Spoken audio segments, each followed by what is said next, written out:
When I was a child, we lived on a plantation in Arkansas, and it was a sharecropper. And the way it's supposed to be, the landlord got half the profit, and the sharecroppers got half. But we'd never get half. We'd always get a small amount of money, and the rest went to the planter. And my dad always moved every year, trying to find a better plantation, but they all were practically the same. And we would move from plantation to plantation, and it wasn't any hope because all of them were the same.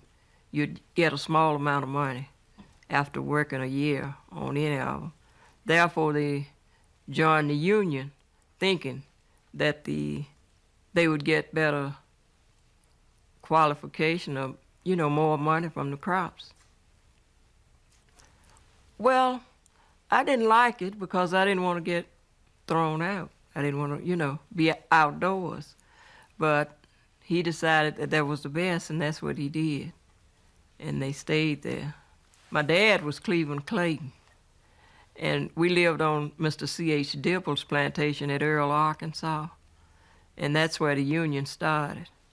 And the lawyer told him not to move out. Mr. Dibble asked them to move at a certain time, and they didn't. So about mid-January, he came with the wagons and the sheriff and moved 16 families on the roadside.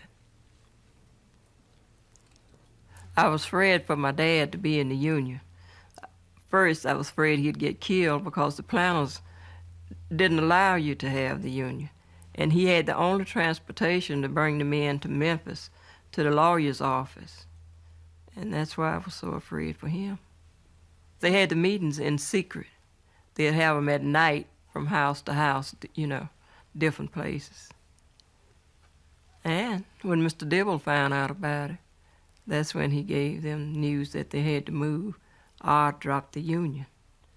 And they didn't want to do that. The lawyer told them to stay there until he moved them out, and that's what they did.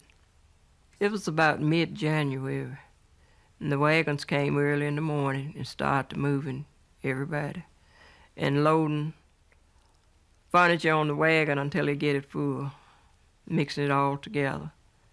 And it took practically all day to move all of them away and put them on the roadside. And that's where they stayed until they got another place to move. When the wagons came on the date that he had given them to move, they start at one house and they keep going from house to house until they get a wagon load. Then they'd carry it and dump it out on the road and come back and get another load. And it took practically all day to move us out there. We were out there, we got finished about first dark.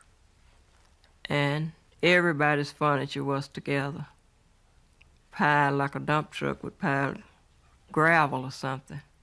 And you had to ramble through everything to try to find yours. And some of the people were living in houses on the hill in front of there.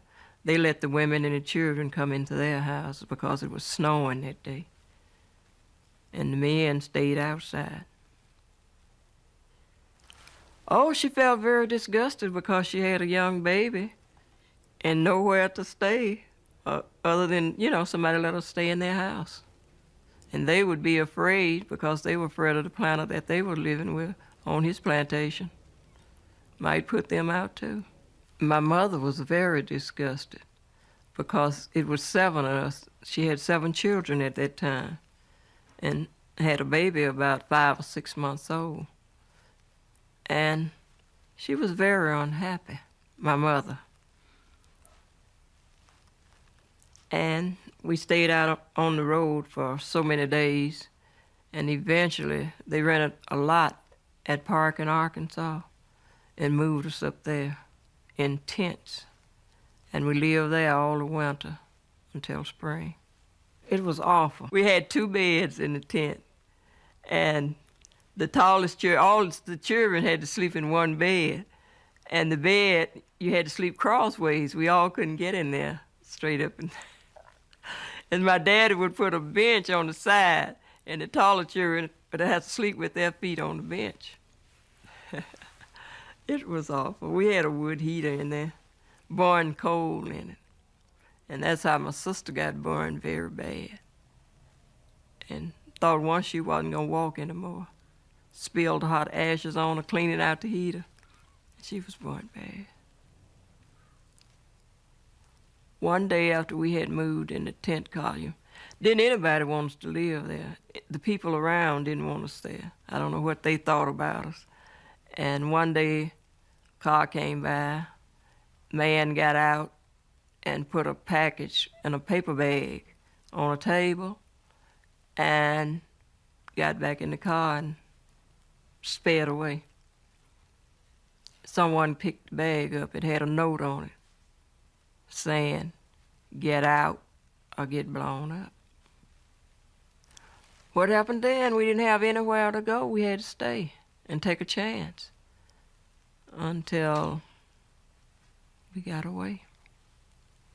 Living on a plantation. When I was a child, I started working in the field at 8. And you didn't go to school until the season was over for the crop. They would have 2 months in July and August you could go to school. Then you had to stop and work until about the last of December or the 1st of January. And when I started working, it was cotton picking time. So first thing I did, I started picking cotton. I had to pick 100 every day. That's what my daddy would set for me to do. And I'd pick about 119.